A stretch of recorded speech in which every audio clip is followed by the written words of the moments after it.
तो आज की वीडियो कुछ हटके होने वाली है। आज हम बात करने वाले हैं WWE हिस्ट्री के सबसे खतरनाक superstar, the most dangerous superstar in WWE, जिसका नाम है the next big thing, the beast incarnate cowboy Brock Lesnar. Hello दोस्तों, मेरा नाम है आरजे और आप देख रहे हो आरजे रेसलिंग फैंस। तो आज मैं आपको बताऊंगा ब्रॉक लेसनर के तीनों कैरेक्टरों के बारे में, कौन है सबसे बेस्ट, कौन है सबसे पावरफुल। आज आपको इस वीडियो में सब कुछ डिटेल में पता लगने वाला है। तो 2002 के अंदर ब्रॉक लेसनर ने डेब्यू किया WWE कंपनी के अंदर। आते के साथ तहलका भौकाल जो भी बोलो वो मचा दिया। उनका पहला मैच हमको टैग टीम के तौर पर देखने को मिला, हैंडीकैप, यहाँ पर जेफ हार्डी और मैट हार्डी के खिलाफ। और उस मैच के अंदर इजीली ब्रॉक लेसनर ने दोनों भी सुपरस्टार को हरा दिया।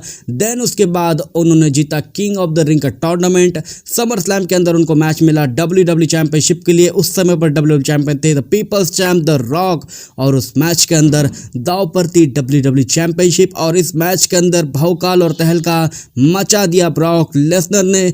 25 साल के ब्रॉक लेसनर ने हरा दिया पीपल्स चैंप द रॉक को, और वो बने WWE के फर्स्ट यंगेस्ट WWE चैंपियन, वो भी महज 25 साल की उम्र में। ब्रॉक लेसनर ने उसके बाद 2 बार WWE चैंपियनशिप जीती। उसके बाद WWE से उनका मन भर गया और 2004 के अंदर विंस मैकमैन को कह दिया कि मैं आप कंपनी से जाने वाला हूँ, ऐसा खुद ब्रॉक लेसनर कहते हैं। देन उसके बाद उनका मैच लास्ट हमको देखने को मिला गोल्डबर्ग के खिलाफ।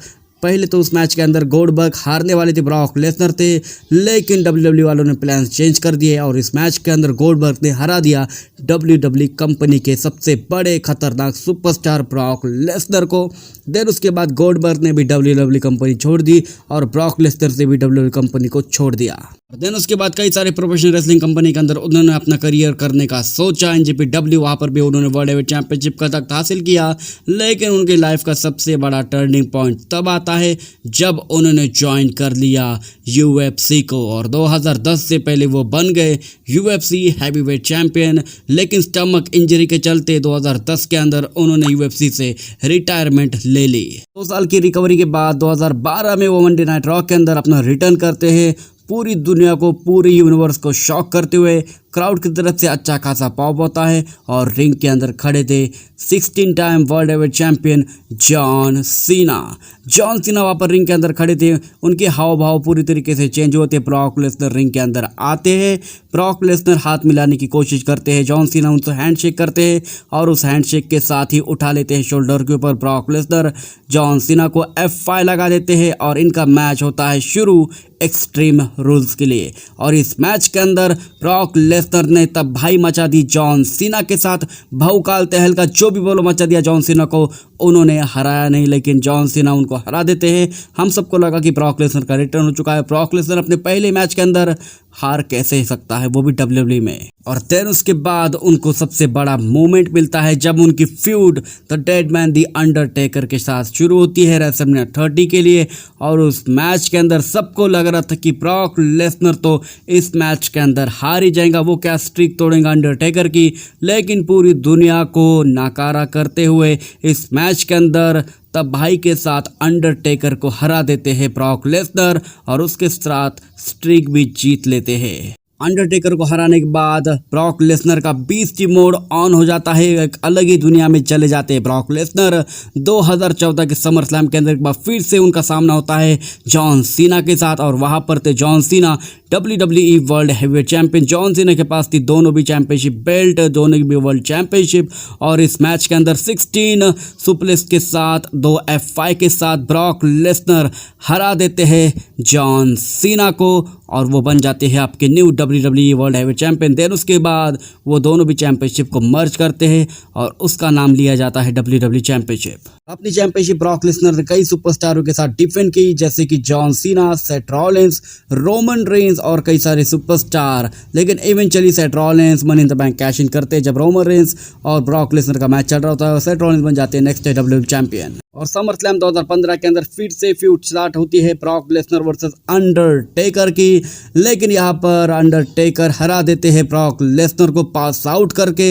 एक और मैच होता है, वो भी हेल इन सेल का, और उस मैच के अंदर दुनिया को हिलाते हुए एक बार फिर से ब्रॉक लेसनर हरा देते हैं अंडरटेकर को। अब ब्रॉक लेसनर लंबे ब्रेक पर चले जाते हैं और उनका मैच हमको देखने मिलता है 2016 के अंदर, वो भी किसके साथ, वाइपर रैंडी ऑर्टन के साथ। और यहाँ पर भी रैंडी ऑर्टन अपनी इंजरी से वापस आ चुके थे, लेकिन उनके सामने थे the beast incarnate Brock Lesnar. Brock Lesnar ने पूरी तरीके से हिला के रख दिया रैंडी ऑर्टन को और उनका खून लहू लोहान भी कर दिया, उनका सिर फोड़ दिया ब्रॉक लेसनर ने और उस मैच के अंदर विक्ट्री हासिल कर ली। और देन उसके बाद द बिल गोल्डबर्ग अपना रिटर्न करते हैं डब्ल्यूडब्ल्यूई के अंदर 12 सालों के बाद और इनका मैच हमको देखने को मिलता है सर्वाइवर सीरीज के अंदर। और इस मैच के अंदर महज कुछ सेकंड के अंदर ही ब्रॉक लेसनर को धराशायी कर देते हैं गोल्डबर्ग और गोल्डबर्ग हरा देते हैं ब्रॉक लेसनर को। और उनका मैच हमको फिर से देखने को मिलता है जहां पर थी गोल्डबर्ग के पास यूनिवर्सल चैंपियनशिप रेसलमेनिया 33 के अंदर।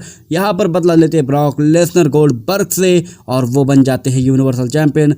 ब्रॉक लेसनर यहाँ पर 3 टाइम यूनिवर्सल चैंपियन बनते हैं। और देन उसके बाद 2020 के अंदर ब्रॉक लेसनर का मैच होता है ड्रू मैकिंटायर के साथ। ड्रू मैकिंटायर ने जीता था रॉयल रंबल 2020 का, ब्रॉक लेसनर को उन्होंने एलिमिनेट कर दिया था। और देन उसके बाद वो चांदी ठुकते ब्रॉक लेसनर को और इवेंचुअली तगड़े मैच के बाद ब्रॉक लेसनर को वो हरा देते हैं। और यहाँ पर लगा था ब्रॉक लेसनर को कि मैं डब्ल्यूडब्ल्यूई अब क्विट करने वाला हूँ, मैं रिटायरमेंट लेने वाला हूँ, लेकिन मोटे पैसे देते हैं यहाँ पर विंस मैकमैन ब्रॉक लेसनर को। और यहाँ पर 2021 के अंदर ब्रॉक लेसनर समर स्लैम में अपना रिटर्न करते हैं और यहाँ पर आया था काउबॉय ब्रॉक लेसनर। तो दोस्तों यहाँ पर काउबॉय ब्रॉक लेसनर आता है रोमन रेंस के सामने। रोमन रेंस ने हरा दिया था जॉन सीना को यूनिवर्सल चैंपियनशिप के लिए, रिटेन कर ली थी चैंपियनशिप। और देन उसके बाद रोमन रेंस और हमको ब्रॉक लेसनर का कई सारा मैचेस देखने को मिलते हैं डब्ल्यूडब्ल्यूई के अंदर, जिसमें हर टाइम पर रोमन रेंस हरा देते हैं ब्रॉक लेसनर को।